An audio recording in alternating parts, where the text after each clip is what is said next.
my name's Taylor. Welcome to my channel. Welcome back to my channel if you've seen me before. And let's get into the video. This is a story time of how I ended up in this psych ward and diagnosed with bipolar disorder. Anyways, let's get into it. So basically this all starts with a few weeks leading up to the election last year. I was obviously very stressed out about the election, about my future as a lesbian, as just a woman, as anything. As you know, my political views are very, very far left, so that was just problematic for me. And I was very anti-Trump during the first period of the two elections. I was like, we cannot do this again. We cannot go back.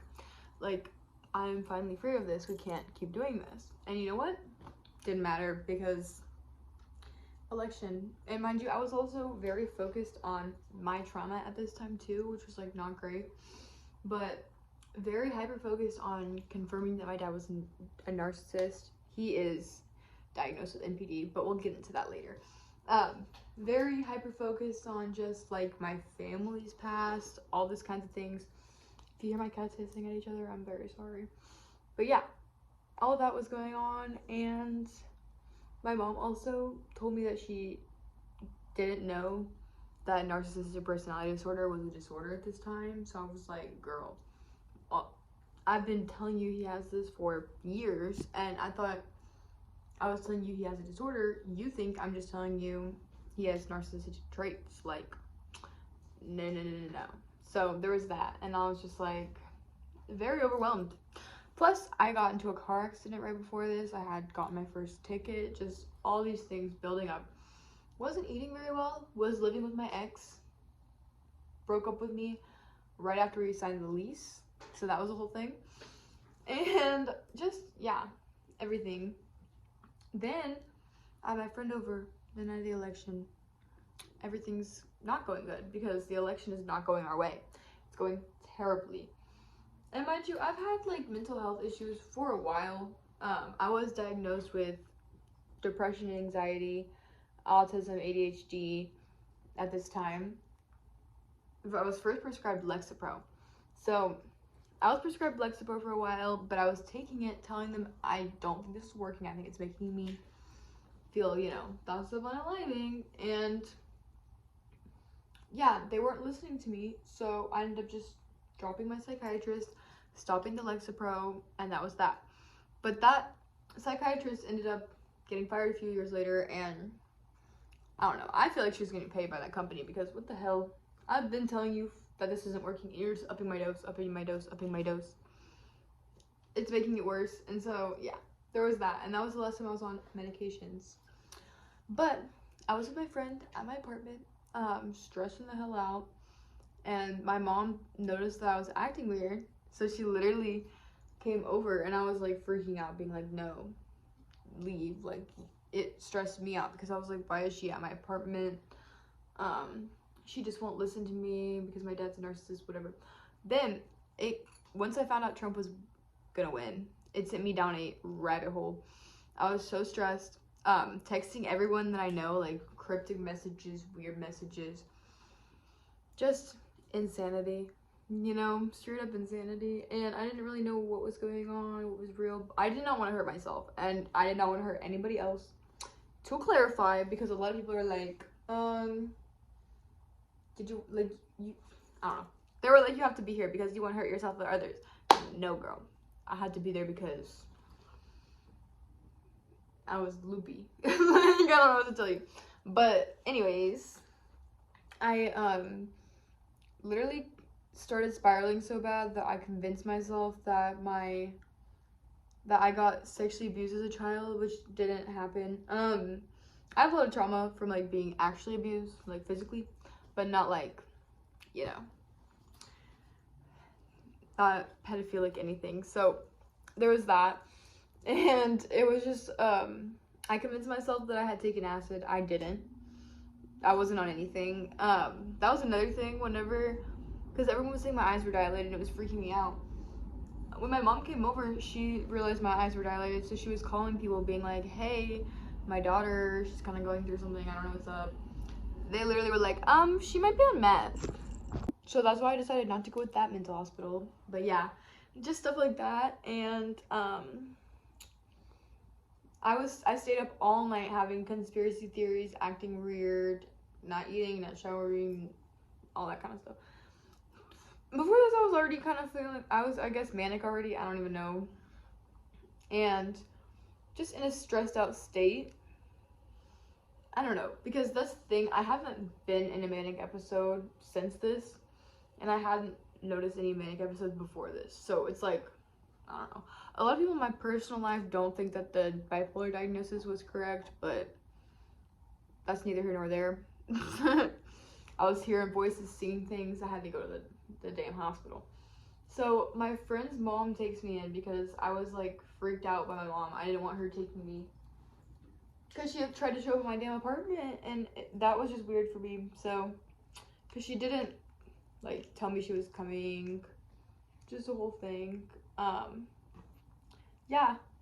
So my friend's mom takes me in. We go to a couple places for PHP because I wanted to do PHP, but I was also insane at this point. Someone had told me about PHP, so I was like, we have to do this. But we get there and they're like, no, you cannot do PHP. Like, you're not well. I'm like, why? So they're like, oh, you just have to get evaluated at this place. I'm at the hospital. I'm like low-key freaking out, like conspiracy theorizing to everybody. And my friend's mom is like, girl, please like sleep a little bit. They're gonna send you into the psych ward. And she felt bad because I ended up getting committed. But they were asking me questions. I wasn't answering the questions they were asking me. Just a whole lot of stuff. And then they told me to sign. I didn't know what I was signing. I couldn't read. Like, everything was jumbled up, and I didn't know what time of day it was. I didn't know how long this process even took. So when I saw it was like nighttime, I didn't know if it was morning or night, just that it was dark outside. Mind you, I started this process in the daytime, like, so it was a while. But yeah, no, people were going into that unit being like, what time is it? Anyways, I get in there, I'm freaked the hell out. They take out my piercings. They left all my face piercings except for my septum, because I told them that the other ones would bleed if I took them out. Hack. Don't go to the mental hospital and tell them that you have healed piercings. They will make you take them all out. So just, and then everyone in the damn hospital was like, can I have one of your balls? Can I have one of your balls? No. You should have been smarter. Thought smarter, not harder. I was literally like not thinking straight, and I still said no. Like, hell no. But yeah, so then they're supposed to like scribble out on your body where you have tattoos and piercings. They literally scribbled the entire thing. I was like, now come on. There's some spaces that are empty. Like, come on. Offended. But yeah, so basically there was that. And they were like, you need to calm down. Like, these people are going to be here to help you, whatever. And I was like, no. No. Because just no. Like, so I went, and also the thing is, I was already hyper focused on trauma, so I was thinking about my experience, like my prior sexual trauma. I don't have any from when I was a child, from like family or anything like that, but I do have stuff from high school, and like, yeah, mostly high school, but anyways, yeah, I was just hyper focused on that. And they put me into the women's unit because of it. Thank God, because I would not be down for the men's unit, like, at all. And I get in there and everyone's like super chill, whatever. One girl is like a Satanist, so there was that. I think actually they were non-binary. One person, but yeah, just.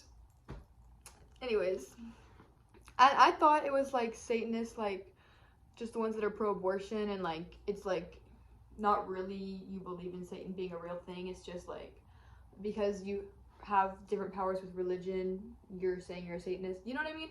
That kind of Satanism.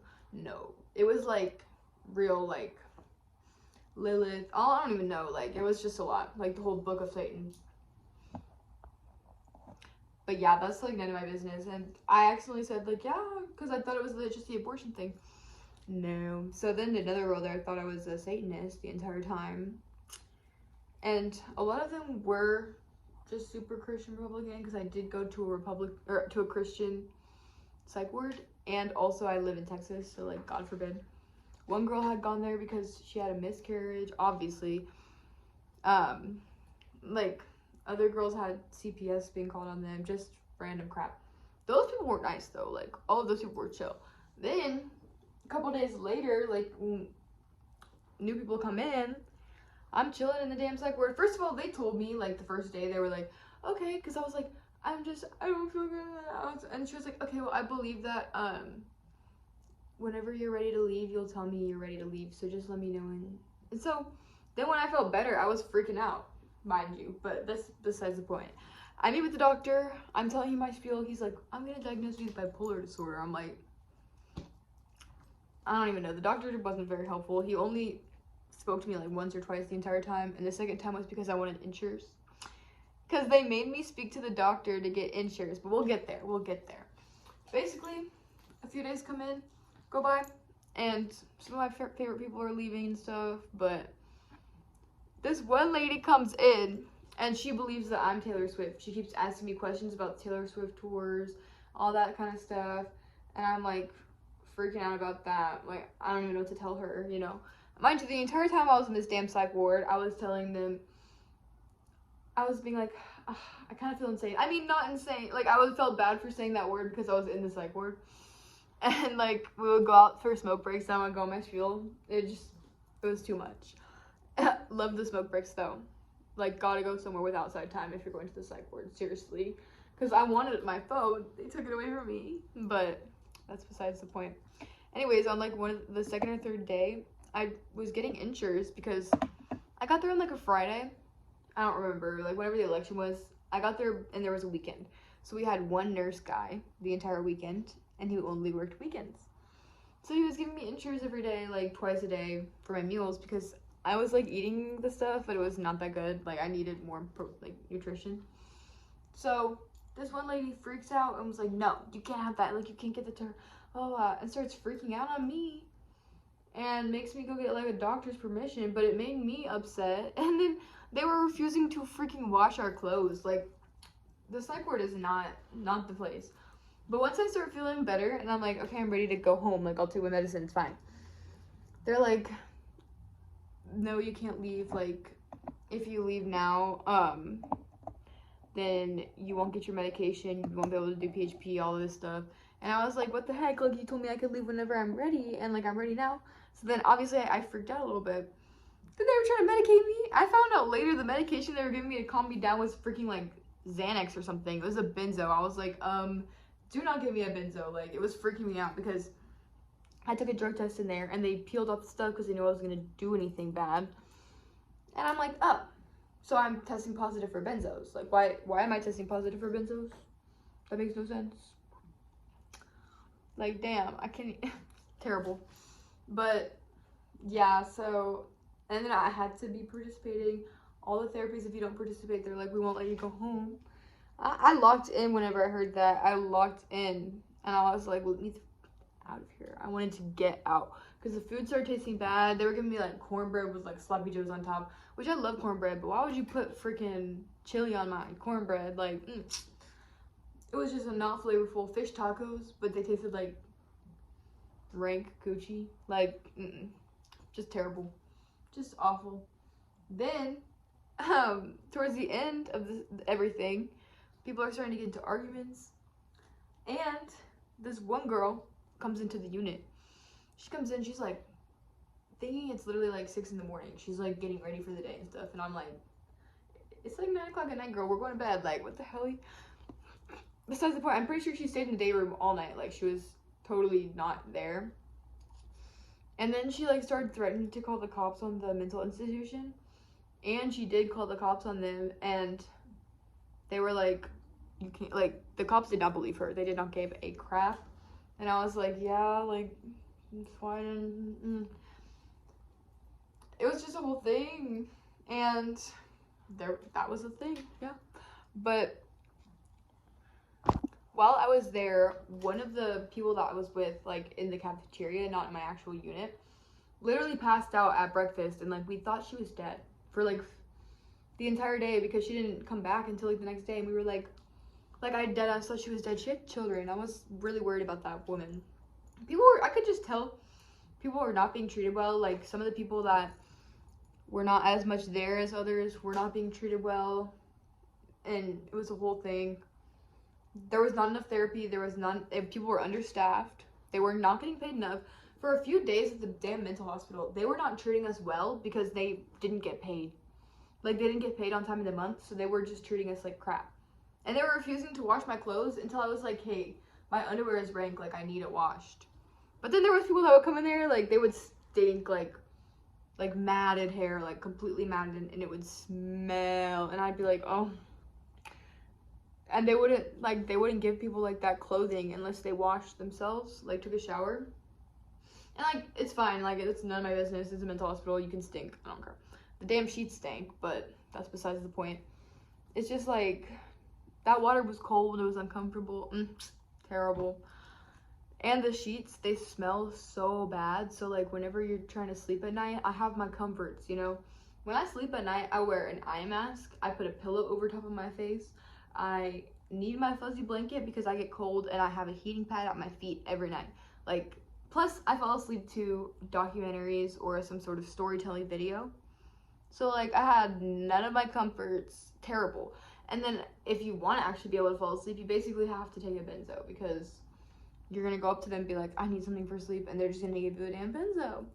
The only good silver lining in all of this situation is that every night before bed, they would give us a turkey sandwich or a peanut butter and jelly sandwich with chips, and they had a snack bag that you could, like, get stuff from. But the one girl who called the cops on the damn mental institution, she was starting to hoard the snacks and, like, grabbed a bunch of them and just, like, ate a bunch all at once. It was terrible. We all came out and we were like, there's no snacks. Like, what the heck? And then she got really possessive over the puzzle and was like, you guys can't put the puzzle up. And I was like, dude. Anyways, there was all of that going down at the mental hospital. Then I freaking finally get discharged, and I find out that someone literally, the day I get discharged, like, shit on the bed and wouldn't tell who it was. So, like, let that sink in, you know? That's just disgusting.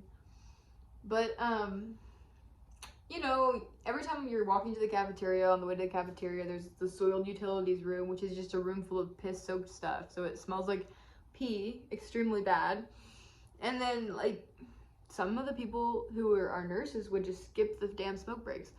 Thank God there was a girl in my unit who was, like, really addicted to drugs and, like, coming down, like, detoxing, because a lot of people that are in mental hospitals are actually detoxing from drugs. Like, that's why they're in there.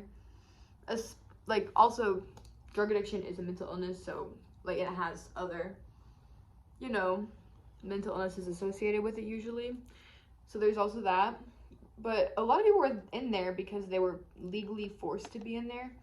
Whereas me, I, like, signed my rights without an accident. So, like, a lot of people were in there on a psychiatric hold. So they only had to be in there for, like, 3 days. Me, personally, I had to be in there for a week because I signed my rights away unconsciously. So there's that. Yeah. And the worst thing is I've been asking for mental health care, like, help getting some from my parents, being like, hey, could you just help me schedule an appointment? Like, seriously, I'm, like, a little overwhelmed right now. For, like, months, and they hadn't helped me at all. They were like, you need to do it yourself, you're an adult, which I get, but, like, I'm literally reaching out for you, like, begging. And then I get in the mental hospital, and they're like, oh, you should have helped. Like, yeah, you think?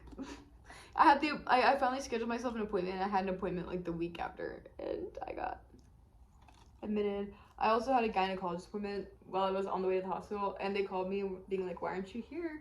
And I answered them, and I'm like, I'm on the way to the mental hospital right now.